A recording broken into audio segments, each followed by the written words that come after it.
A'udzubillahi minasyaitonirrajim. Surat Abasa baru 5 ya, baru 5 ayat.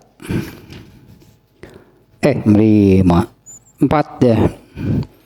Bismillahirrahmanirrahim. Abasa wa tawalla, ya, bermuka masam, menunjukkan ketidaksukaan dan berpaling. Anja'ahul a'ma, yaitu ketika datang seorang tunanetra, seorang yang buta. Wa ma yudrika la'allahu yazakka, nah kamu tidak tahu dia itu datang untuk membersihkan diri. Au yazakkaru fatanfa'ahu zikro, atau dia itu hendak atau ingin mendapatkan nasihat, itu mendapatkan hal yang menggugah, ya, zikro, ya, pengingat, penggugah, nasihat. Fatanfa'ahu zikro, kemudian nasihat itu memberinya atau bermanfaat baginya. Ya, sampai di sana nih ya, baru 4, di mana surat ini teguran dari Allah Subhanahu wa taala ketika ini Rasulullah kan yang bersikap demikian. Nah, sekarang lanjutannya ini masih satu dalam rangkaian ayatnya, masih menerangkan satu kejadian.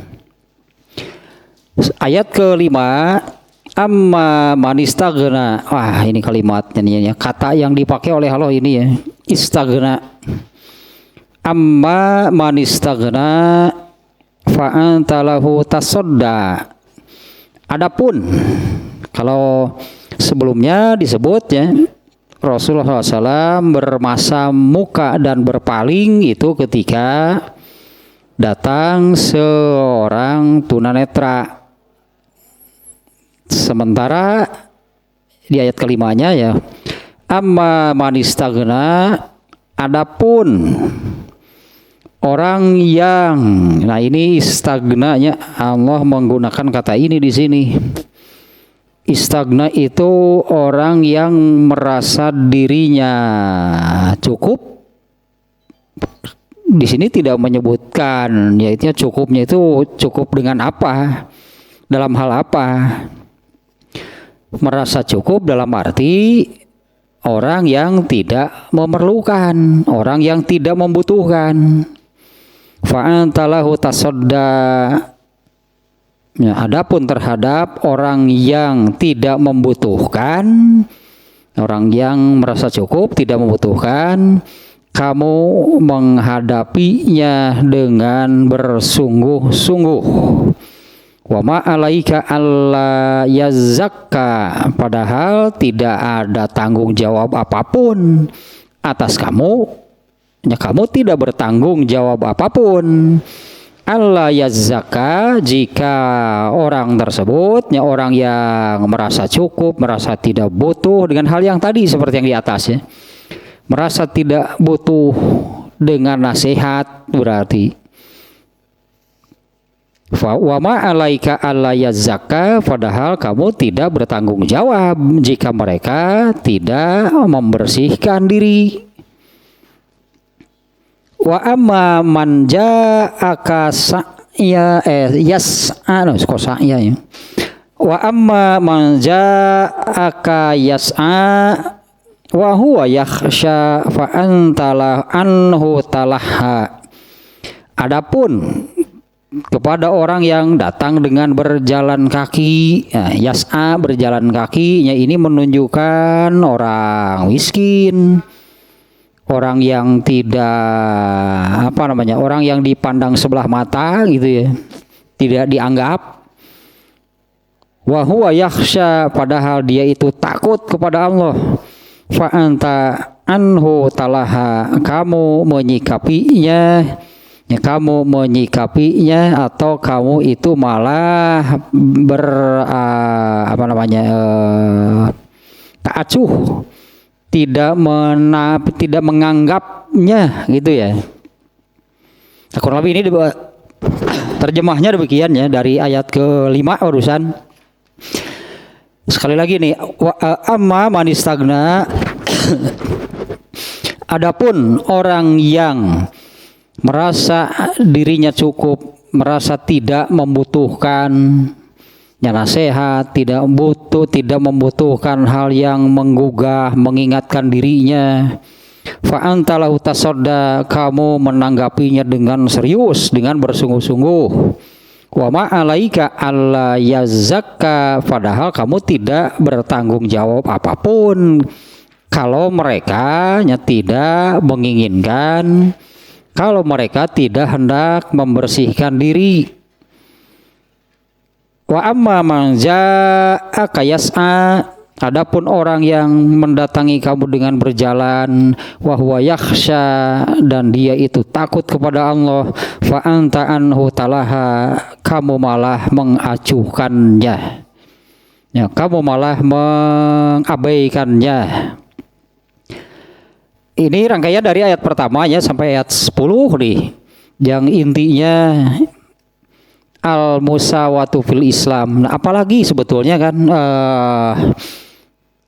di beberapa ayat dengan redaksi yang berbeda. Nah, di mana kan menunjukkan bahwa apa namanya sebutannya ya derajat tingkatan manusia itu menurut Allah seperti apa. Yang derajat tingkatan manusia artinya derajat kemuliaannya, berartinya derajat kemuliaannya, kehormatannya menurut Allah itu seperti apa. Di dalam surat ini ya, di surat Abasa dari ayat 1 sampai 10 barusan ya.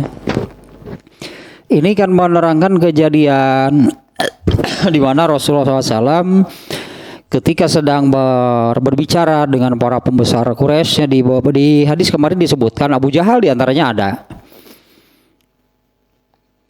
di mana Rasulullah SAW itu dalam pikirannya gitu ya, dalam pikiran Rasulullah SAW, kalau saja mereka ini bisa terbawa, bisa masuk Islam, maka tentu akan banyak bawahannya, banyak pengikutnya yang juga masuk Islam. Tentu itu yang diinginkan oleh seorang nabi ya. Yang diinginkan oleh seorang nabi adalah ya umatnya itu taat, taat itu ya, mengikuti agamanya. Nah, Rasulullah menanggapi mereka dengan serius.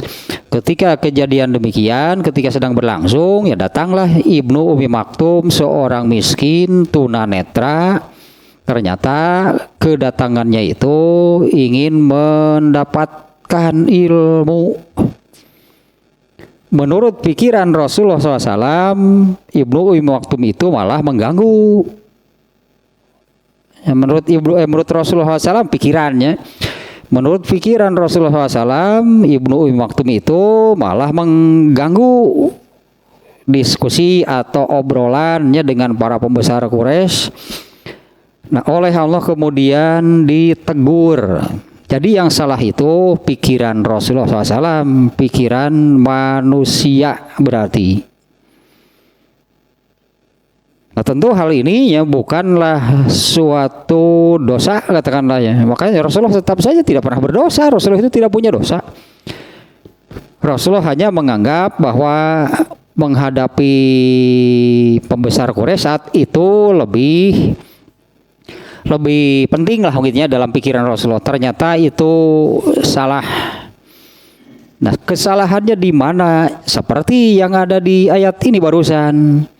Amma manistagna, adapun terhadap orang-orang yang merasa cukup dalam arti ya, orang-orang yang mereka itu tidak membutuhkan ilmu, tidak membutuhkan nasihat dari Rasulullah SAW, fa antalahu tasadda, kamu menghadapi dan menanggapi mereka itu dengan serius. Padahal kalau mereka tetap di sini disebutannya wa ma alaika alla yazakka, Padahal kalau mereka tetap tidak mau membersihkan dirinya, tidak mau taat, tidak mau masuk Islam, tetap kufur, Rasulullah itu tidak dibebani atau Rasulullah tidak memiliki tanggung jawab apapun kalau mereka tetap demikian.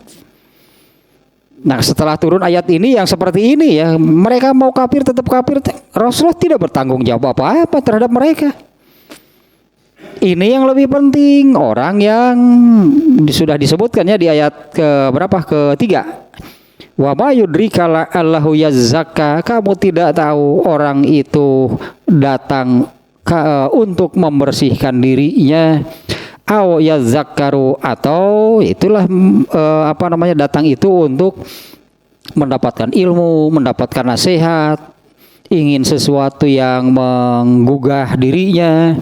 Yang demikian malah diabaikan. Nah, secara umum tadinya ini kalau melihat ini berarti tolok ukur mungkin ya. Kalau menurut tolok ukur manusia, ya seperti Rasulullah sendiri saat itu berpikiran demikian. Para pembesar Quraisy dianggap lebih penting, padahal mereka kafir, dibandingkan dengan kalau menurut pandangan manusia ini perbedaan yang sangat jauh. Mereka itu orang penting, mereka orang-orang besar, sementara Ibnu Ummi Maktum siapa? Ya miskin, ya kondisinya tunanetra. Nah, tapi di mata Allah ya, yang tadinya saya maksud berdasarkan di banyak ayatnya, Allah sudah menetapkan, berarti Allah sudah menetapkan bahwa derajat, tingkatan, kemuliaan itu, terhormatnya manusia itu dengan apa? Hal apanya yang menyebabkan manusia itu tingkatan kehormatannya gitu. Nah, ternyata Allah sudah menetapkan, apalagi dengan ayat ini sudah sangat jauh nih perbedaannya. Jauh melu cik urang Sunda, wah jauh melu atau tidak pantas, bahkan tidak pantas untuk dibandingkan. Kalau Allah menyebut orang-orang kafir itu adalah syarrul bariyah, seburuk-buruk makhluk. Sementara orang yang beriman dan beramal soleh, mereka itu adalah khairul bariyah. Mereka inilah sebaik-baik makhluk. Artinya peringkat tertinggi lah itunya, terbaik nih, makhluk terbaik yaitu orang yang beriman dan beramal soleh. Bandingkan dengan kafir yang Allah menyebutnya mereka itu makhluk paling buruk. Kan bukan untuk dibandingkan sebetulnya.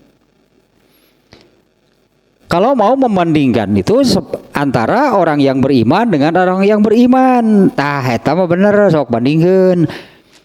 Sesama mukmin itu kan ya, sesama mukmin ini kalau si A mukmin, si B mukmin, tapi si A dikatakan lebih baik dari si B.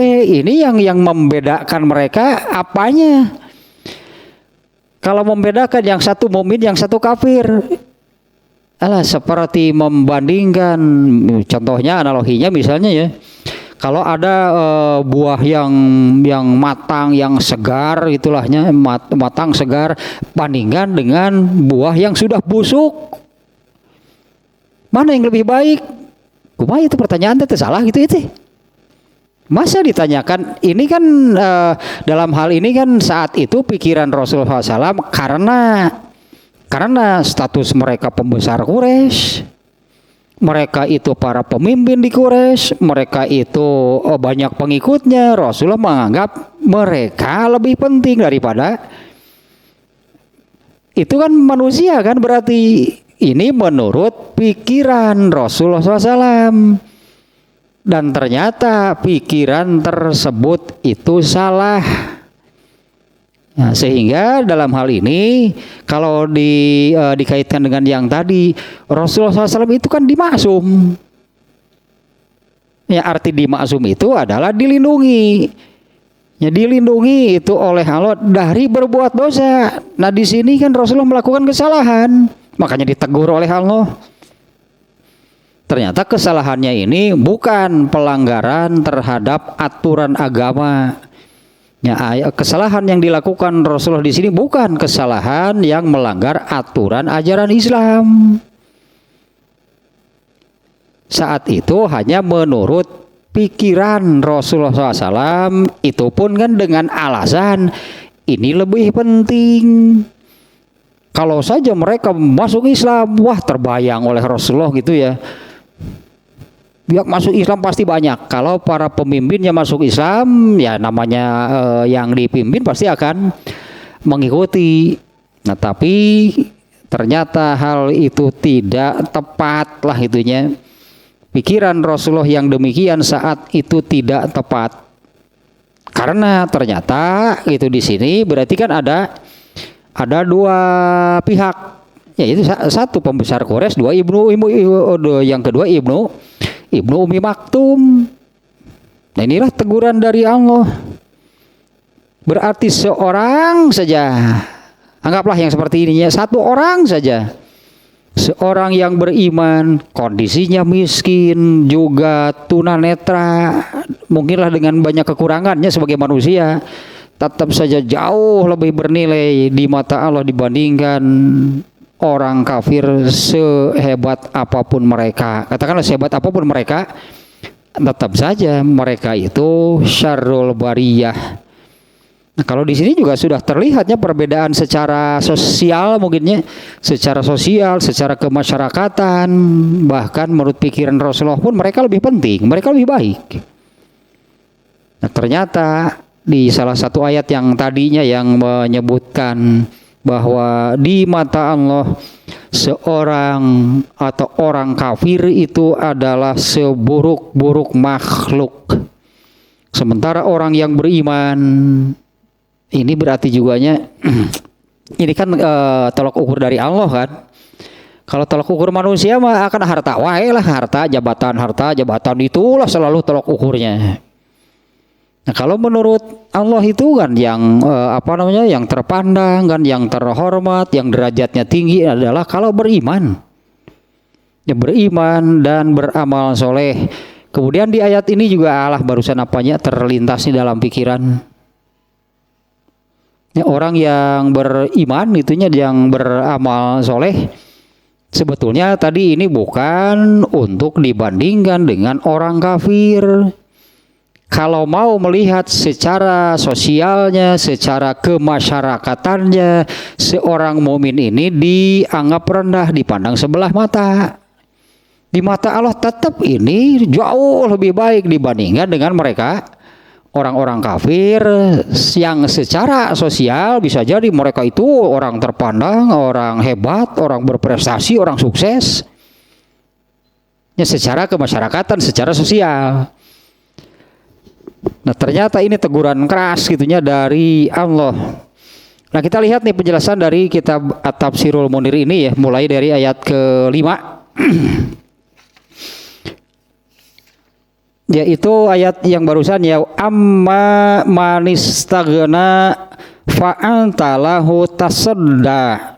Adapun terhadap orang yang tidak membutuhkan, istagna teh bahkan ada istagna teh Allah menilai mereka itu takabur. Istagna itu merasa cukup, bahkan merasa cukup dalam artinya merasa cukup, merasa tidak perlu, merasa tidak membutuhkan, bahkan mereka merasa cukup dan tidak butuh kepada Allah, sehingga apa yang diturunkan oleh Allah melalui nabinya ini oleh mereka ditolak karena mereka tidak butuh gitulah apa yang datang dari nabi.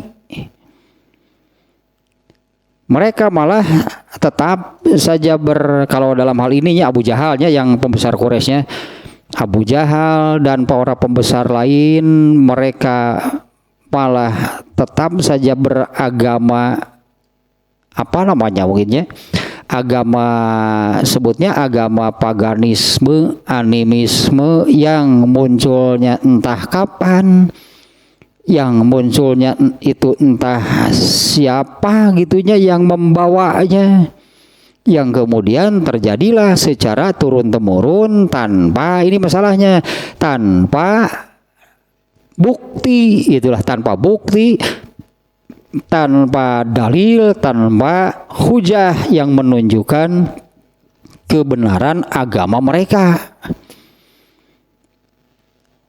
Nah, di sini sebetulnya ada, karena kenyataannya kan seperti ini. Kenyataannya bahwa orang-orang Quraisy, karena ini kan bicara tentang kejadian Rasulullah dengan orang-orang Quraisy. Meskipun selalu itu ya, benang merahnya, substansinya sampai kapanpun ya akan tetap sama. Nah, orang-orang jahiliyahnya yang menyembah berhala, di mana akidah, keyakinan dan agama mereka itu kan mereka dapatkan secara turun-temurun tanpa kejelasan. Ya tanpa kejelasan teh coba minta kepada mereka satu saja gitulahnya, hujah, dalil, bukti, data gitu apa sebutannya yang menunjukkan kebenaran agama mereka. Mereka akan punya. Mereka tidak memiliki hal tersebut. Kenapa mereka merasa bahasanya mungkin kenapa mereka merasa nyaman dengan agama yang demikian? Bahkan gitu kan mereka mempertahankannya.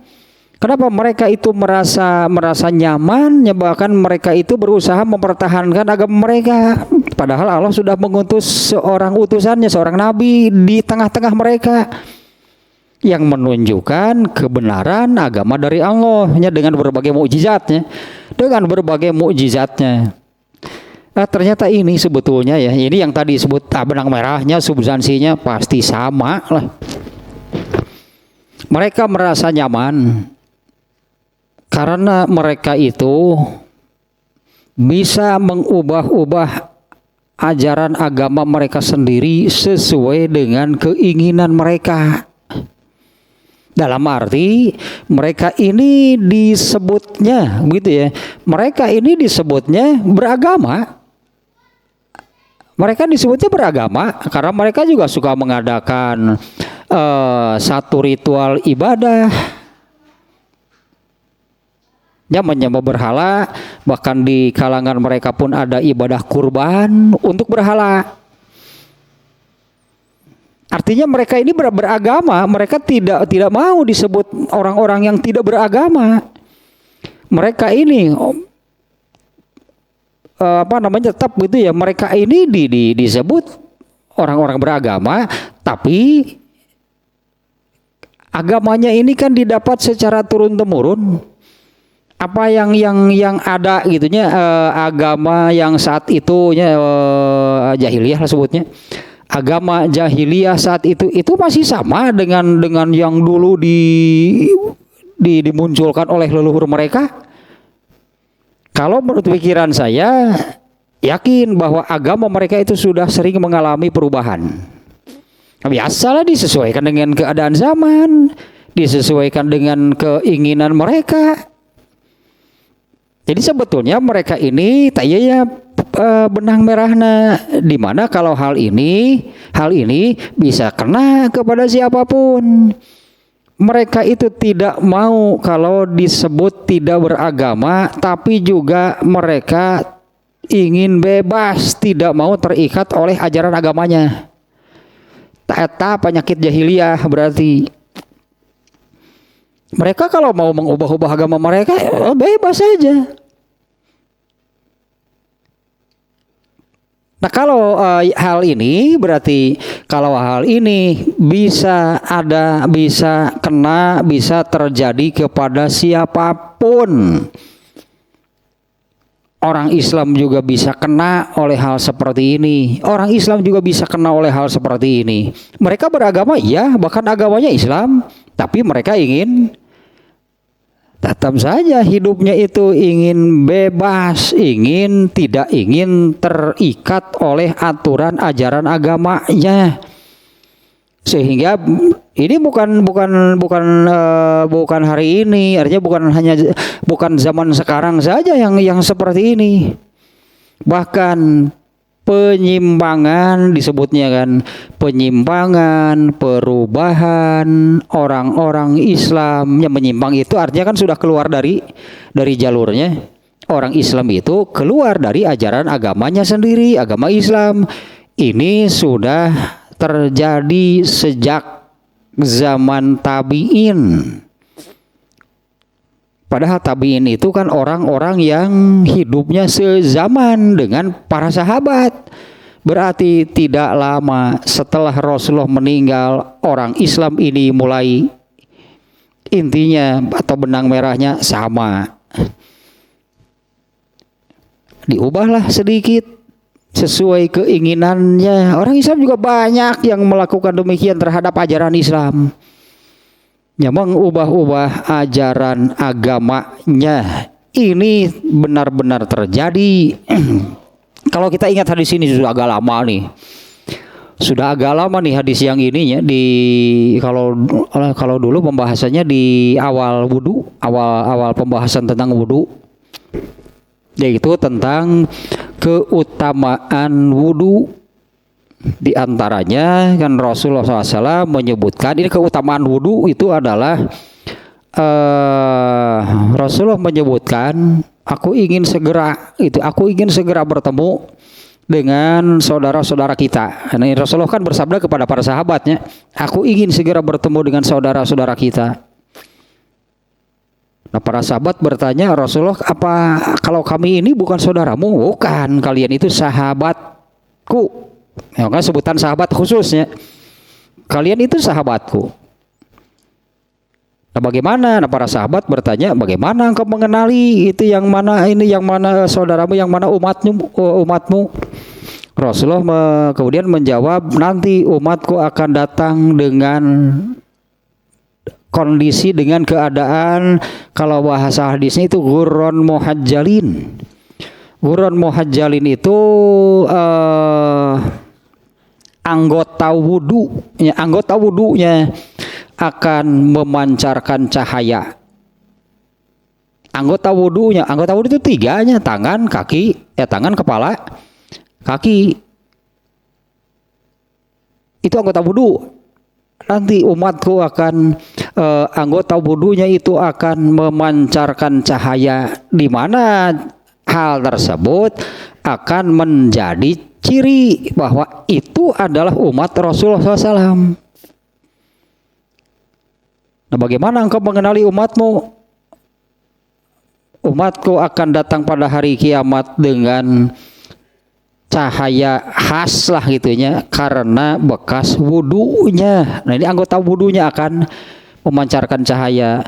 Dan di mana hal itu digambarkan oleh Rasulullah SAW seperti ini analoginya ya, seekor kuda yang berwarna hitam sementara kepala dan keempat kakinya berwarna putih. Berarti itu kan yang akan membedakannya. Seekor kuda yang berwarna hitam tapi kepala dan keempat kakinya putih. Itu analoginya, perbandingan dari Rasulullah SAW. Di mana kuda tersebut berada di tengah-tengah banyak kuda yang seluruhnya berwarna hitam. Bisa nggak dikenali? Sangat mudah.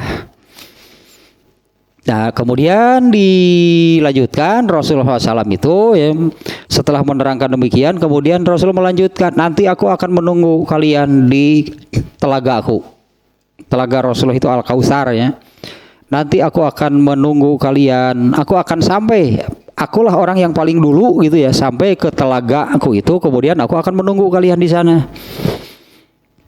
Nah, kemudian ya berdatanganlah gitu orang-orang ke sana. Nah, akan ada la yuzadanna rijalun an haudi, kalau nggak salahnya Rasulullah menyabdakannya. Nanti akan ada sekumpulan orang yang diusir, dihalangi itu ya oleh malaikat, olehnya penjaga di sana malaikat. Akan diusir, akan dihalau gitu oleh penjaganya, oleh malaikat.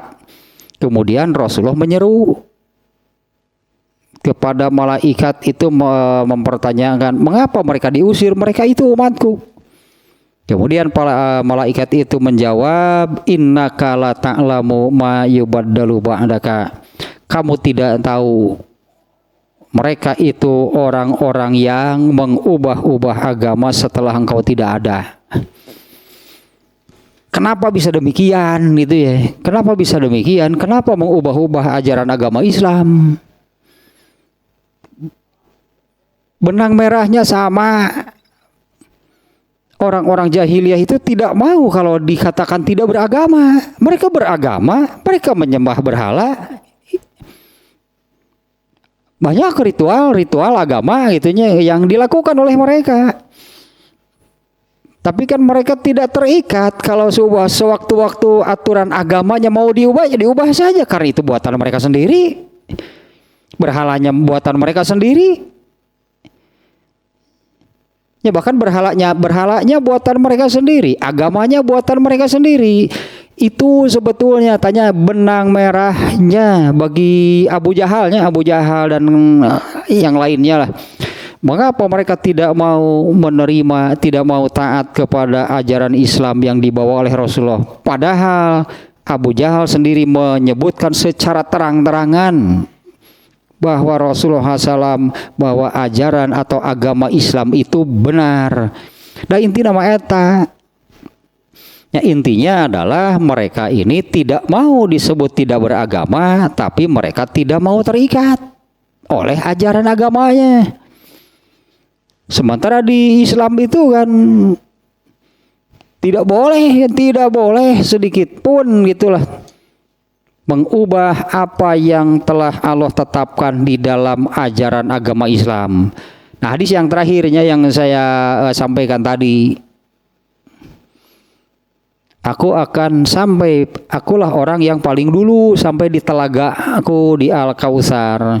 Kemudian berdatanganlah orang-orang hendak minum ke sana, tapi ada sebagian orang yang dihalangi dan diusir oleh malaikat. Alasannya apa? Ternyata Rasulullah kan malah mengatakan, kenapa mereka dihalangi, diusir? Mereka itu umatku. Innaka la ta'lamu ma yubaddalu ba'daka. Kamu tidak tahu bahwa agama itu sudah diubah-ubah setelah kamu tidak ada. Nah, ini kan menunjukkannya bahwa beragama Islam berarti loh. Ya, beragama Islam itu ya sesuailah dengan apa yang tuntutan Allah, keinginan Allah. Misalnya yang Allah sampaikan di dalam ayat udkhulu fi silmi kafah. Masuklah ke dalam agama Islam secara total. Nah, jangan sampai ada yang demikian. Ada yang tidak sesuai dengan keinginan, tidak mau ditaati. Ya, ada yang tidak sesuai keinginan, ubah sesuai dengan keinginan hatinya. Nah, padahal itu juga yang terjadi, bahkan menjadi ciri khas lah gitulah.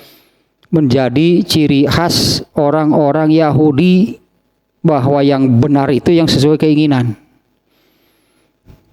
Itulah ciri-cirinya, sebutnya mungkin boleh disebut mah ciri-ciri keyahudian itu adalah kalau yang benar itu yang sesuai keinginan. Kalau demikian kan jadi terbalik kalau begitu. Berarti Allah itu harus menetapkan sesuatu yang sesuai keinginan manusia. Terbalik kan, mestinya manusialah yang seharusnya taat dan mengikuti bagaimana keinginan Allah. Nantinya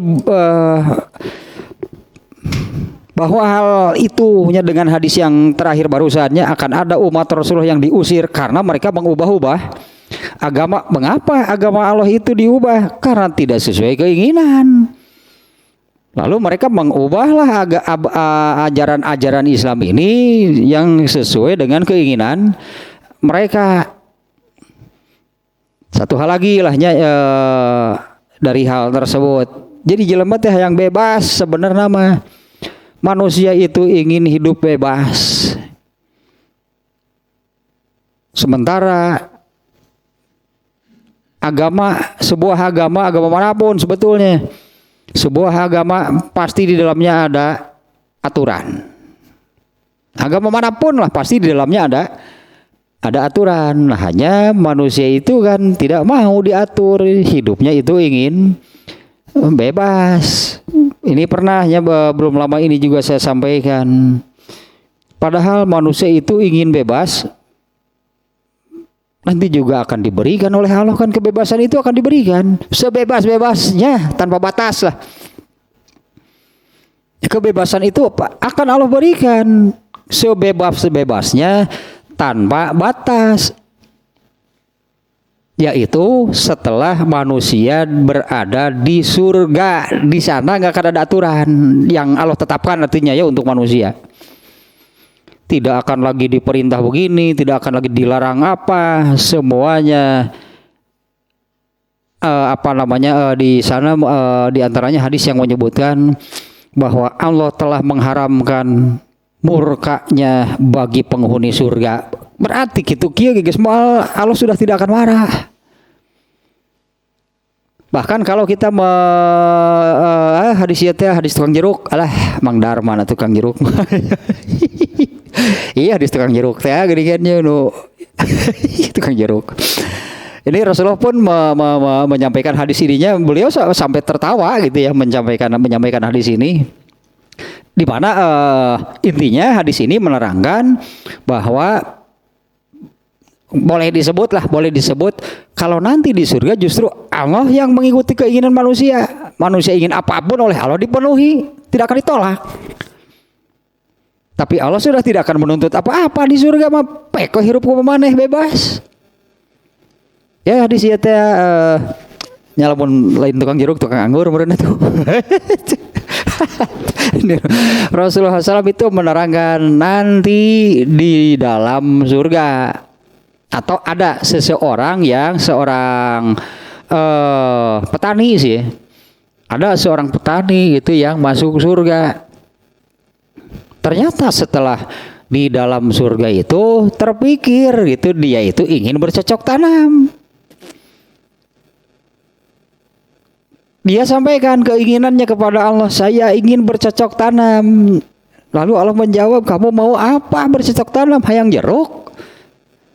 Tong melak sok hayang sabaraton cek Allah teh beuneunan. Hayang sabaraton jeruk, melak mau lila atuh. Ternyata orang itu menjawab, saya bukan ingin nyala kalau menanam jeruk, saya bukan ingin buah jeruk, saya ini ingin menanam karena saya suka. Hobi pepelakan beren. Sepakal pokat semelak sukun. Hobi we karena melak teh tambah. Cenah ieu mah sok atuh tah diberilah bijinya lalu ditanam. Ternyata ini di sana kan bukan di dunia yang ditanam hari ini terus tumbuh sekian tahun baru berbuah. Ternyata di dalam surga itu begitu ditanam saat itu pohonnya membesar kemudian berbuah dan tidak tertahan.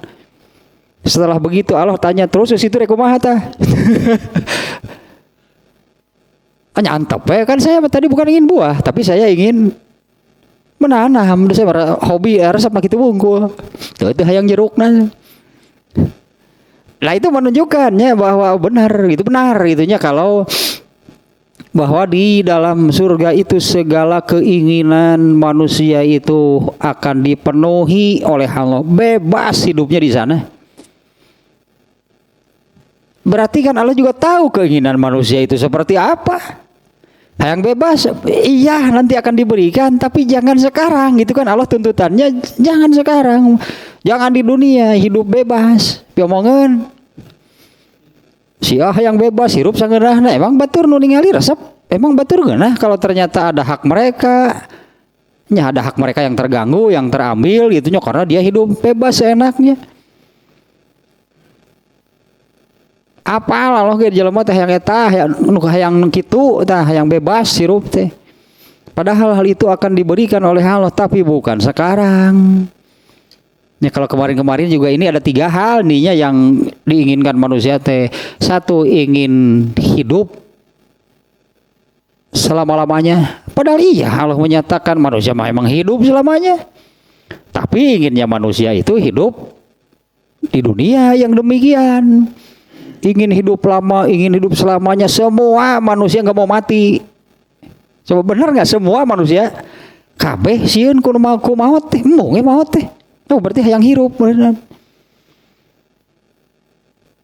Padahal itu juga akan diberikan oleh Allah. Iya, manusia itu tidak akan dimatikan lagi setelah berada di, kalau di surga iya nggak akan ada lagi kematian, hidup selamanya. Kon eta adu dipikah yang kujel mati Allah gak apaleun.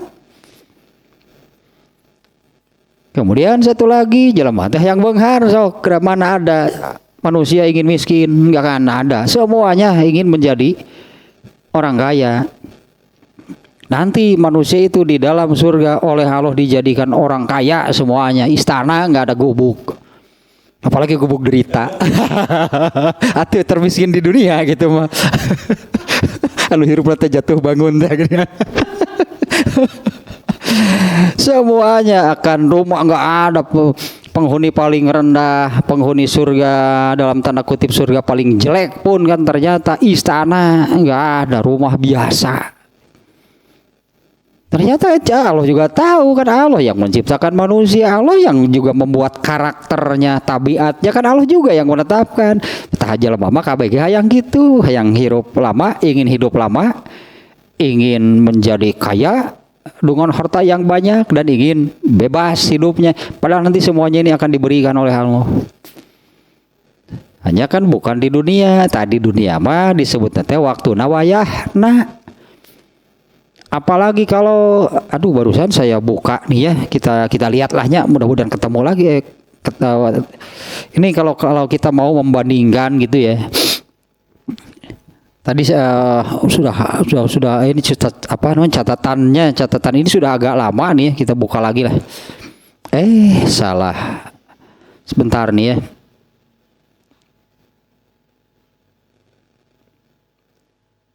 Ini nih mungkin nih. Aduh, mana ya teh tadi teh.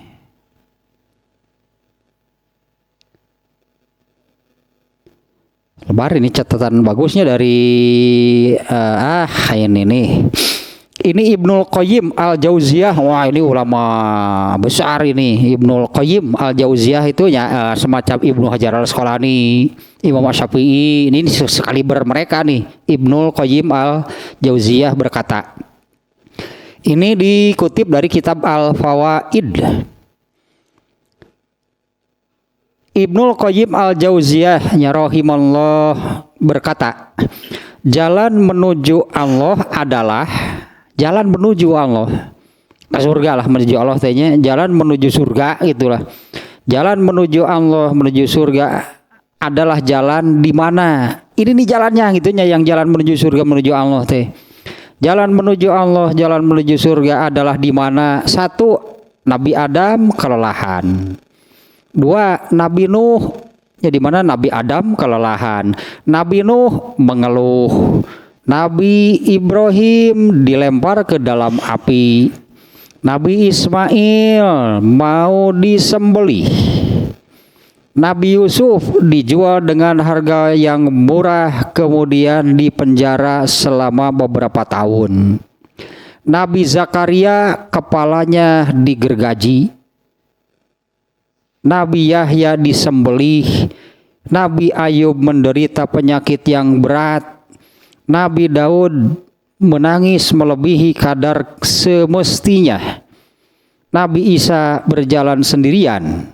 Dan Nabi Muhammad sallallahu alaihi wasallam mendapatkan kefakiran. Itu kan di awal kenabian. Ya, Nabi berdagang kemudian dihentikan oleh Allah kan.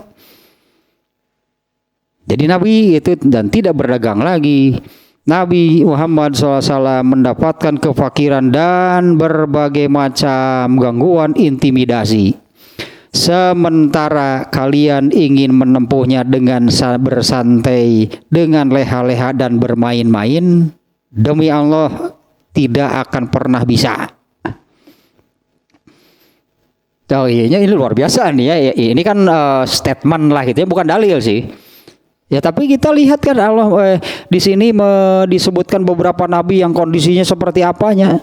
Nabi Adam kelelahan, Nabi Nuh mengeluh, Nabi Ibrahim pernah dilempar ke dalam api, dibakar, itulah Nabi Ibrahim dilempar ke dalam api, dibakar. Nabi Ismail mau disembelih. Nabi Yusuf dijual dengan harga yang murah dan dipenjara beberapa lama. Nabi Zakaria digergaji kepalanya, Nabi Yahya disembelih, Nabi Ayub menderita penyakit yang beratnya dalam waktu yang lumayan lama. Nabi Daud menangis melebihi kadar kemestiannya. Nabi Isa berjalan sendirian dan Rasulullah SAW pun mengalami yaitu kefakiran dan berbagai macam gangguan, intimidasi, kekerasan itu ya. Tapi pelajaran ya. Sementara kalian ingin menempuhnya dengan bersantai, berleha-leha, dengan inginnya itu mudah, inginnya ringan dan bermain-main, tidak serius, demi Allah tidak akan pernah terjadi hal seperti itu. Mau napi berarti ka Allah neta. Ya tidak akan sampainya, berarti tidak akan sampai gitu kepada Allah, tidak akan sampai ke surga. Nah ini kalau seperti ini menyikapinya, menjalaninya, berarti sementara kalian ingin menempuhnya dengan bersantai, berleha-leha dan bermain-main. Ya, demi Allah hal itu tidak akan pernah terjadi. Nah kembali ke sini nih. Jadi kesimpulan nanti di nubieu gitunya. Yang tadi kan manusia itu ingin hidup lama, ingin kaya raya, hartanya banyak, ingin hidup bebas. Sebutnya teh hayang senang, can waktuna di dunia pasti akan bertemu dengan hal yang tidak menyenangkan. Bisa jadi mengalami hal lebih banyak yang tidak menyenangkannya dibandingkan dengan yang menyenangkan. Tak gitu di dunia mah jadi sebanger we nya atuh engke di akhirat mah hayang bebas pek cek Allah teh dibikeun semua diatur deui di ditu mah hayang beunghar sok hayang sakumaha ingin hidup lama mau dibatas kagok cek Allah teh mau 1000 2000 tahun abadi di sana da dibikeun ku Allah ge eta teh termasuk itu tah teu anu eta teh hayang senang itu tadi tapi di dieu ya mungkin bukan mungkin ya kalau ingin senang di dunia diberilah oleh Allah kesenangan di dunia, tapi nanti waktunya bersenang-senang malah menderita dan itu akan dialami sejak masuk ke alam kubur, sejak meninggalkan dunia. Nah kembali ke sini nih, amma manistagna fa antalahu tasodda. Adapun orang yang merasa cukup karena itu ya, karena mereka itu tadilah secara sosial sebagai orang yang terhormat, terpandang, sebagai pembesar, pemimpin. Nah, mereka itu merasa cukup karena jumlah harta mereka banyak, kekayaan mereka berlimpah, mereka itu orang-orang yang kuat, orang-orang yang berpengaruh, gitu ya. Ini Abu Jahal dan yang lainnya tadinya. Nah, adapun terhadap orang yang demikian, mereka merasa cukup dalam arti saya katakan tadi karena mereka memiliki hal yang demikian, hartanya banyak, pengikutnya banyak, pengaruhnya kuat, orangnya juga terpandang, sehingga mereka merasa tidak butuh dengan ilmu Al-Quran. Itu kan yang akan disampaikan oleh Rasulullah, itu kan ilmu Al-Quran. Mereka merasa tidak butuh dengan Al-Quran, dengan ilmu yang ada di dalam agama Islam. Mereka juga tidak memerlukan petunjuk, tuntunan, dan panduan hidup. Nyata butuh panmarehan mah yang bebas. Itu kan pasti tidak butuh, mereka pasti gak mau hidup karena hidup mereka itu menurut mereka ya, karena hidup mereka itu akan menjadi terikat, terbatas. Keinginan mereka itu banyak lah gitunya, keinginan manusia sebetulnya banyak keinginan manusia itu yang bertentangan dengan ajaran agama Islam. Dimana kan ini tuntutan dari Allahnya adalah ikutilah gitu, Allahnya menuntut ikutilah al-haq, ikutilah apa yang dari Allah. Kalau yang mengikuti keinginan sendiri kan disebutnya mengikuti al-hawa. Padahal ini yang mungkin ya harus didalami sih ya. Harus ditafakuri, harus didalami. Kan Allah itu tidak akan menghilangkan keinginan dari manusia. Allah tidak akan menghilangkan kecintaan manusia terhadap sesuatu. Yang Allah inginkan itu adalah keinginan manusia dan kecintaan mereka itu disesuaikan, disejajarkan dengan ketetapan dari Allah. Kalau itu betul dilakukan, Allah jamin justru manusia itu akan merasa nikmat, merasa nyaman, merasa bahagia. Sementara kalau tidak mengikuti ketetapan dari Allah, lalu mencari kesenangan, mencari kebahagiaan sendiri, moal panggih, sampai ke irahage, nggak akan ketemu.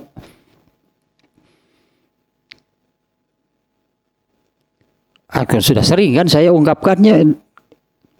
Anggaplah quote of the day bahwa bahagia itu sederhana, taat. Dok, kalau mungkin ingat, saya sampaikan beberapa kali, bahagia itu sederhana, taat. Bahagia mah itu taat kepada Allah, pasti bahagia. Sementara orang yang mencari tadinya kebahagiaan, kesenangan, kenikmatan sendiri, emang mau cari di mana, mau yang bagaimana? Kalaupun ada, pasti hanya bersifat keduniaan yang nisbi. Kenikmatannya juga sedikit, kadarnya rendah, waktunya sebentar. Nah, salah kaprah, salah jalan. Makanya kalau manusia yang demikian. Nah, adapun orang yang tidak memerlukan tadinya, yang merasa cukup, tidak memerlukan ilmu dari Al-Quran, tidak memerlukan tuntunan, bimbingan gitu ya, panduan dari Allah, dan mereka pun merasa tidak perlu untuk beriman. Mereka merasa tidak perlu untuk beriman. Mereka tidak butuh ilmu yang disampaikan oleh Rasulullah SAW. Itu yang disebut man istagna. Ya, adapun orang-orang yang istagna, kalau terjemah harfiahnya istagna itu merasa cukup, artinya tidak butuh ya. Fa antalahu tasodda, saat itu Rasulullah begitu concern begitu serius ketika menghadapi mereka. Tuqabbilu alaihi biwajhika wa hadisika, kamu menghadapinya dengan serius, berbicara dengan seriusnya kepada mereka. Wa huwa yuzhirul istighna'an, padahal mereka waktu berbicaranya bukan terus menerima, tetap saja menolak, mengelak, berdalih karena mereka tidak butuh sebetulnya dengan apa yang disampaikan oleh Rasulullah. Mereka tetap saja menolak, ya mengelak lah gitunya, berdalih dan sebagainya. Karena mereka memang tidak butuh ilmu penjelasan yang disampaikan oleh Rasulullah SAW. Padahal saat itunya tidak adalah sedikit pun itu dari mereka itu terlihat mereka itu hendak menerima, hendak taat, hendak masuk Islam. Enggak terlihat dari mereka. Tetap saja tadi malah ya teruslah membantah, teruslah mengelak. Terus saja mereka itu berdalih. Mereka itu tidak membutuhkan apa yang dari kamu. Mereka tetap saja menghindar dan berpaling dari apa yang kamu sampaikan kepada mereka. Kamu menghadapi orang-orang seperti itu dengan serius. Padahal, nah ini kalau di ayat yang lain kemudian kan, kalau orang yang sudah memang demikian, disebut nanti obrolan lagi lah, jadi debat kusir lah, kalau bahasa Sunda banyak debat kusir. Ini apa sih manfaatnya? Sudah jelas mereka nggak mau menerima. Paling terdesak kemudian mereka marah, paling ya kalau terdesak mereka marah. Tunggu nanti jadi bertengkar. Dan kita juga memang atau siapapun ya, memang kan nggak bisa memaksakan, siapapun itu tidak bisa memaksakan. Ya Rasulullah sendiri kan tidak bisa memaksakan. Kurang bagaimana penjelasan dari Rasulullah, bahkan didukung oleh mukjizat. Hari itu butuh, hari itu hayang kumaha eta masalah nama.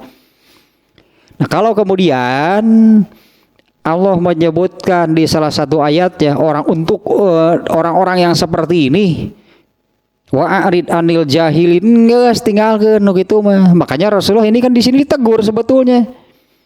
Kenapa terus saja menghadapi mereka, terus saja ngobrol bicara dengan mereka, nggak ada sedikit pun terlihat. Apa terlihat mereka itu akan taat? Kan enggak. Kebetulan kejadiannya kan saat itu bertepatan dengan datangnya Ibnu Mas'ud yang dia seorang muslim. Datang mau apa? Dia yang butuh ilmu. Ibnu Mas'ud ini kan yang butuh nasihat. Ibnu Mas'ud ini yang sudah jelas dia menerima, dia sudah masuk Islam. Orang seperti ini malah diabaikan oleh Rasulullah. Ditegurlah gitu oleh Allah. Yang kemudian ya yang itu apalah ayat apa yang surat apa yang wa'arid anil jahilin. Sing atuh orang cari wa'arid anil jahilin itu surat apa itu ujung ayat kalau nggak salahnya di awalnya menerangkan bagaimana, nah kemudian di ujung ayatnya gitu Allah menerangkan demikian, memerintahkan demikian.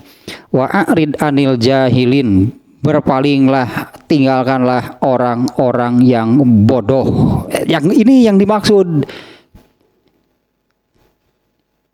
Orang-orang yang bodohnya itu setelah disampaikan, setelah dijelaskan pun itu ya mereka itu orang-orang yang tidak mau tahu. Jadi bukan tidak tahu disebut bodoh yang di dalam hal ini.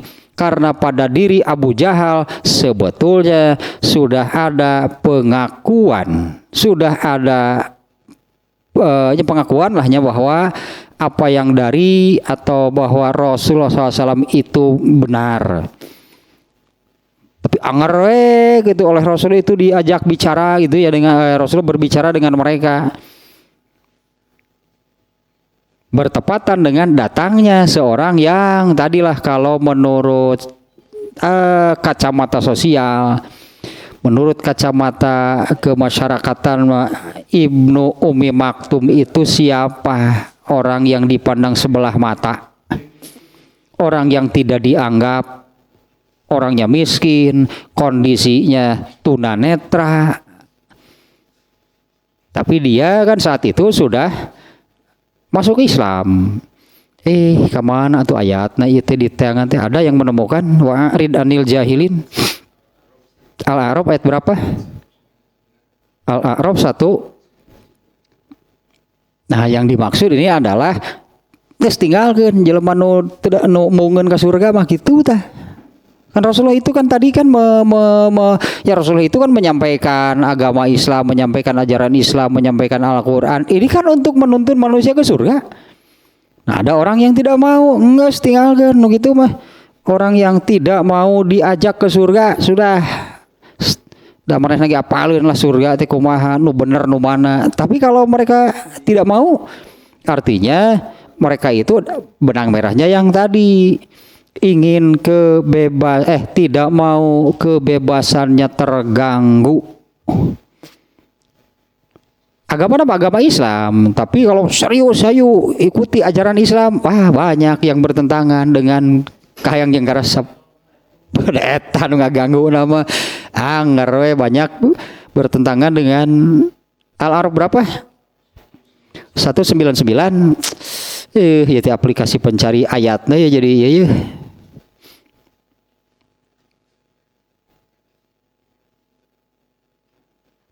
Khuzil afwa wa'mur bil ma'ruf wa'rid anil jahilin. Nah ya kata-kata ininya khuzil afwa wa'mur bil ma'ruf. Jadilah pemaaf dan perintahkanlah atau suruhlah orang-orang untuk mengerjakan amal soleh, kebaikan, amal soleh, serta jangan pedulikan orang-orang bodoh.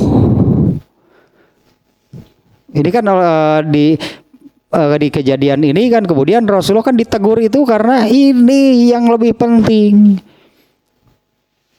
yaitu Ibnu Ummi Maktum yang jelas dia sudah masuk Islam, artinya dia sudah menerima.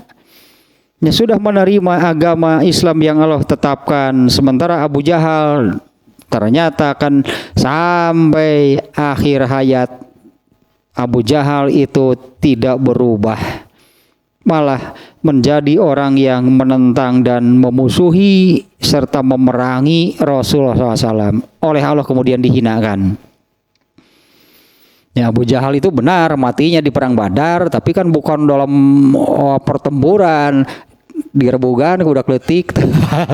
Abu Jahal digerbugan ke budak kembar. Ada dua anak-anak, itu ada dua anak-anak yang masuk ke medan perang kemudian bertanya entah kenapa gitunya orang, saya belum alasannya belum baca gitu ya. Dua anak kecil yang masuk ke medan perang kemudian menanyakan Abu Jahal yang mana? Kalau ada Abu Jahal tunjukkan.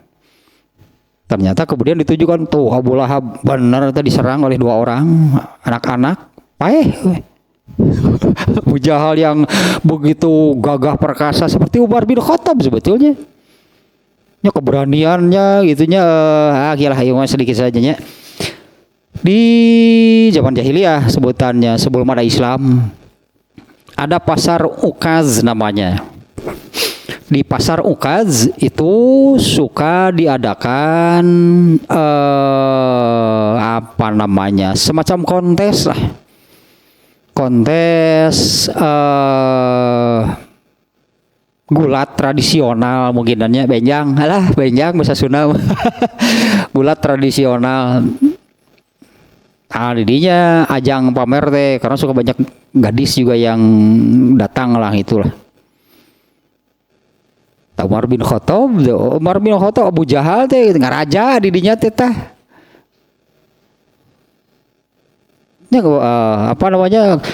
Kekuatannya Umar bin Khattab itu kan badannya juga tinggi besar. Umar bin Khattab punya jangkung badag disebut nanti kalau Umar bin Khattab berbaris itulah dengan sahabat yang lain disebutnya sepertinya gitunya orang lain duduk Umar bin Khattab berdiri. Mun baris teh. Belum lagi keberaniannya, belum lagi keahliannya. Umar bin Khattab jago gelut teh. Tak Abu Jahal teh kitu, Abu Jahal teh kan mau teh digulung ku budak leutik ngerakeun. Ku budak leutik duaan pae. Dihina kan oleh Allah tanya Abu Jahal teh matinya iya di waktu perang Badar suka tehnya dina perang itu teh ku budak leutik di lukup. Ku budak leutik di gerebugan pae. Wa ma'alaika alla yazakka, padahal kamu tidak dibebani, kamu tidak akan bertanggung jawab kalau mereka orang yang tadinya orang yang dina ayat Al-A'raf 99 orang bodoh, kan benar kan jahiliyah teh bodoh. Kalau kamu tidak dibebani tanggung jawab apa-apa kalau orang tersebut Allah yazaka, mereka itu tetap tidak mau membersihkan diri. Rasulullah tidak bertanggung jawab apa-apa. Ya tidak la ba'sa wala syai'a alaika. Kamu tidak diberi tidak dibebani, tidak bertanggung jawab. Fi alla yuslima wala yahtadiya, kalau mereka itu memang tidak mau masuk Islam dan tidak mau diberi petunjuk. Artinya Rasulullah SAW Rasulullah SAW itu tidak akan dimintai tanggung jawab. Kenapa Abu Lahab tetap kufur sampai mati? Kenapa Abu Jahal tetap kufur sampai mati? Yang akan ditanya kenapa kufur sampai mati? Ya orangnya sendiri Abu Lahab. Kenapa kamu itu kufur sampai mati? Kenapa kamu kufur sampai mati? Kalau Rasulullah akan dimintai tanggung jawab sesuai dengan tugasnya. Sudah disampaikan atau belum? Sudah.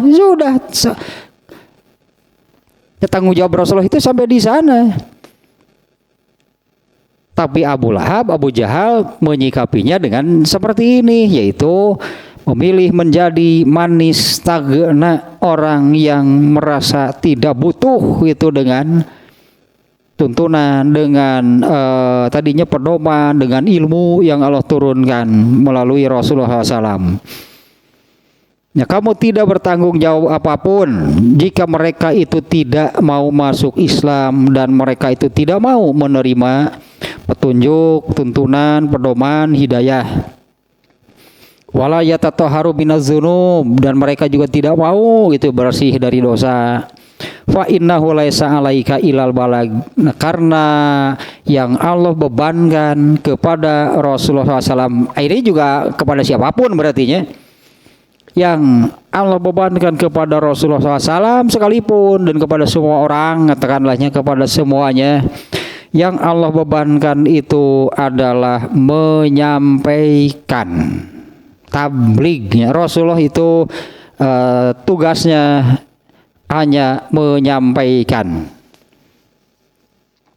Fala tahtamu bi amri man kana mislaha ulai minal kufar. Maka Rasulullah itu kenapa kenapa urusan mereka dianggap besar gitulah. Kenapa orang-orang yang durhaka itu dianggap besar? Ngasantepkeun ku manehna. Karena Rasulullah itu tadinya kewenangannya hanya menyampaikan, dan itu sudah dilakukan oleh Rasulullah. Mereka ternyata memilih, kalau di sini kan ya, memilih tidak masuk Islam. Mereka tidak menerima hidayah petunjuk yang disampaikan oleh Rasulullah. Kalau di mata Allah jadi seperti itu sebetulnya mereka tidak mau itu membersihkan diri dari dosa. Allah tidak membebankan apapun kepada Rasulullah, atau Allah tidak membebankan sampai di sana. Kenapa mereka tidak berubah? Ya nggak tahu. Paling Rasulullah kan jawaban seperti itu. Ya nggak tahu. Kan kalau disampaikan kepada mereka ya sudah. Karena tugas Rasulullah itu hanya sampai menyampaikan. Maka jangan dianggap penting, jangan dianggap besar gitulah urusan mereka, urusan kafir. Kalau ini penting berita Ibnu Ummi Maktum, baru ini penting karena dia itu sudah menerima, dan bahkan datangnya pun kan ingin nasihat, ingin ilmu, ingin petunjuk. Ini sangat penting karena meskipun tadinya secara sosial, secara kemasyarakatan, Ibnu Ummi Maktum itu orang yang dipandang sebelah mata, orangnya miskin, belum lagi kondisinya tunanetra. Tapi di mata Allah, ya yang tadilah kalau acuannya, ukuran barometer dari Allah tentang kemuliaan, tentang derajat seseorang, di mana hal ini kan bukan untuk dibandingkan. Kalau orang kafir itu seburuk-buruk makhluk, kalau orang yang beriman dan beramal soleh ini sebaik-baik makhluk. Tingkatan yang paling tinggi itu dibandingkan dengan tingkatan yang paling rendah, kan bukan untuk dibandingkan. Wa amma man ja'aka yas'a, ini mengulang sih ya dari ayat sebelumnya yang maknanya, adapun orang yang datang kepada kamu dengan berjalan kaki, bisa jadi mereka mau pembesar Quraisy mendatang lagi pakai Lamborghini ya tuh. Gitu. Pakai Lamborghini, pakai Ferrari, pakai mobil-mobil mewah ya, karena mereka orang-orang pembesar, orang kaya, orang berpengaruh. Bandingkan dengan Ibnu Ummi Maktum yang datangnya pun berjalan kaki itulah. Karena kan tunanetra gitu kan, paling cuma meraba-raba. Dia mengenal orang di sekelilingnya. Aduh, jadi dalil. Adapun orang yang datang kepada kamu, bahkan datangnya itu dia kan Allah tahu kan kondisi Ibnu Ummi Maktum saat itu seperti apa. Ibnu Ummi Maktum itu datang dengan tergesa-gesa, memaksakan diri padahal kondisinya seperti itu. Nah, itu ingin segera mendapatkan ilmu, ingin mendapatkan petunjuk. Ya, amaman ata ilaika musri'an fi talabil hidayah wal irsyad ilal khair.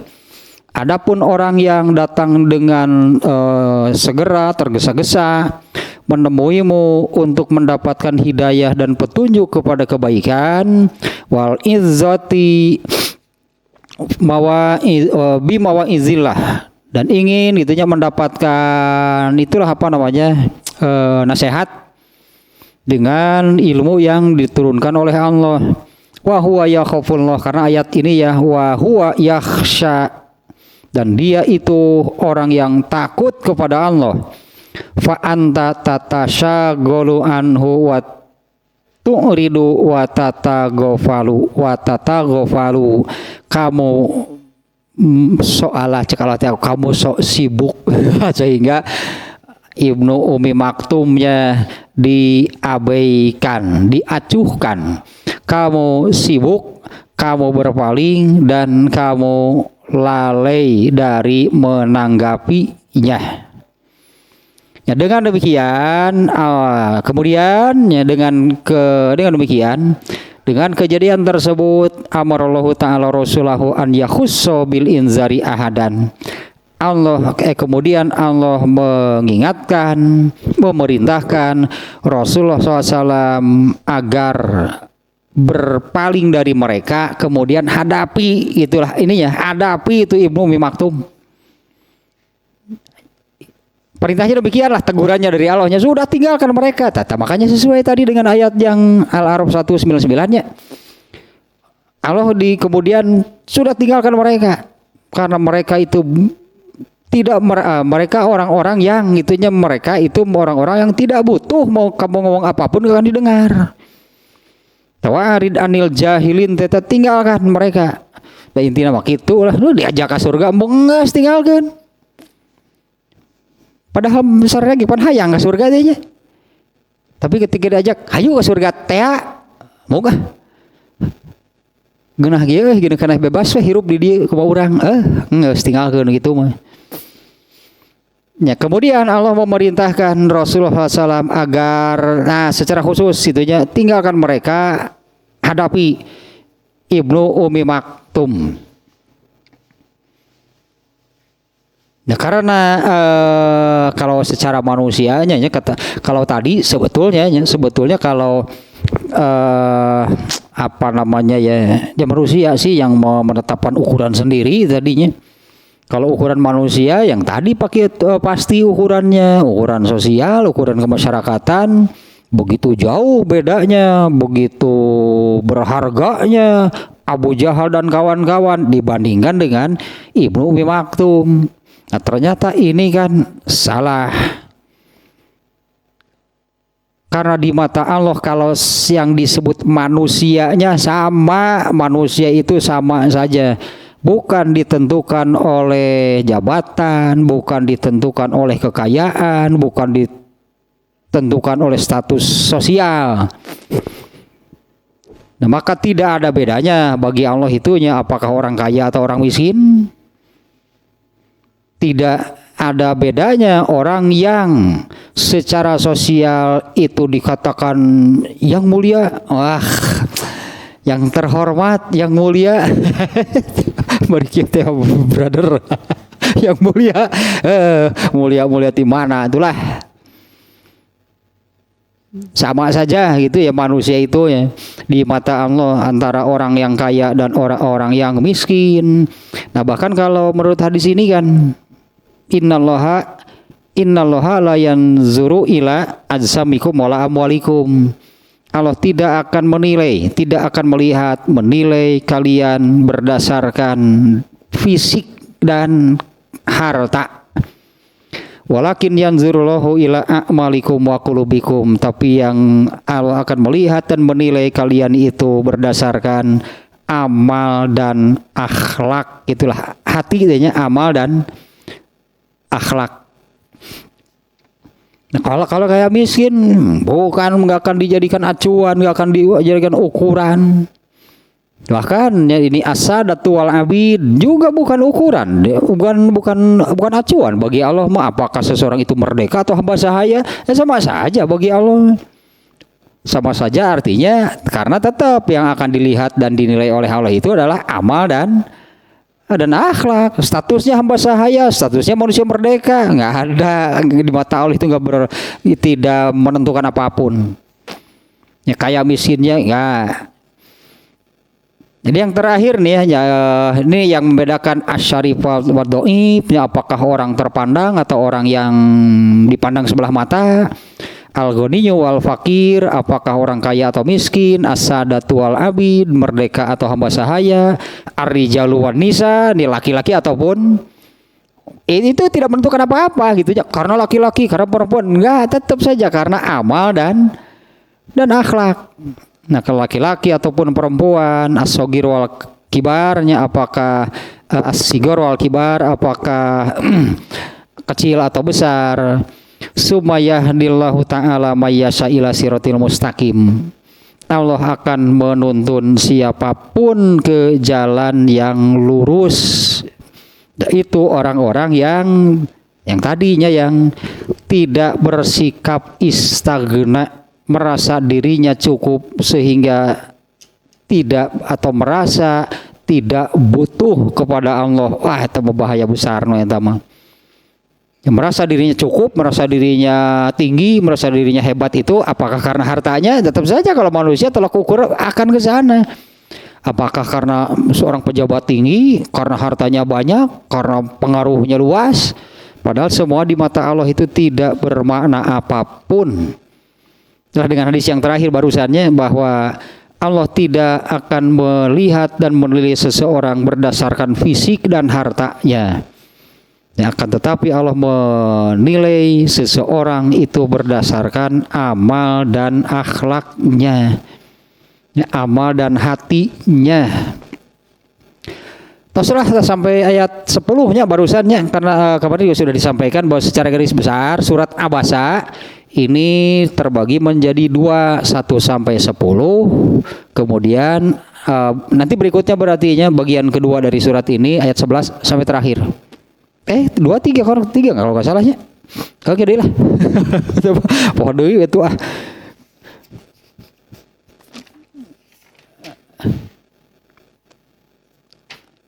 Oh, 1 sampai 10, kemudian 11 sampai 14.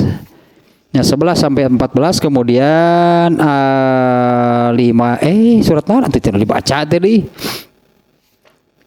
Salah muka atau surat At-Takwir eta mah sepapukat semua belit ya.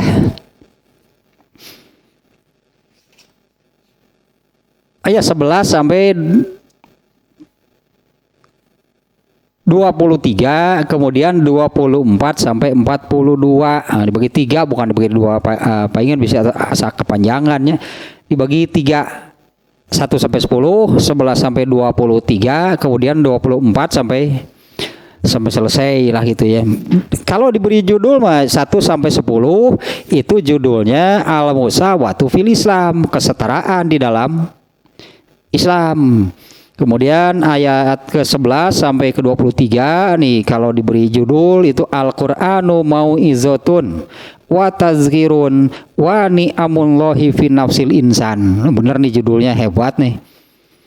Al-Qur'an adalah naonnya? Nasihat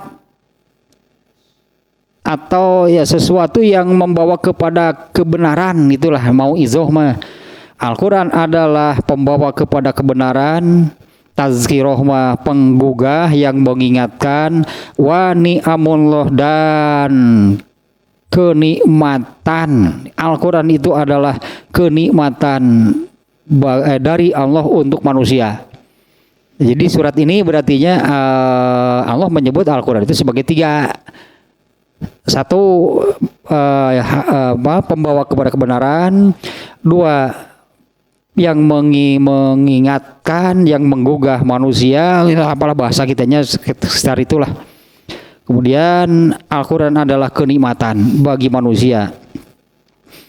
Nah, kalau kemudian ayat 23 nya 23 sampai selesai, ya inilah surat Makkiyah menerangkan situasi kondisi akhirat. Banyaknya ayat-ayat surat Makkiyahnya, surat-surat pendek yang samalah temanya itu ya, menerangkan situasi dan kondisi di akhirat.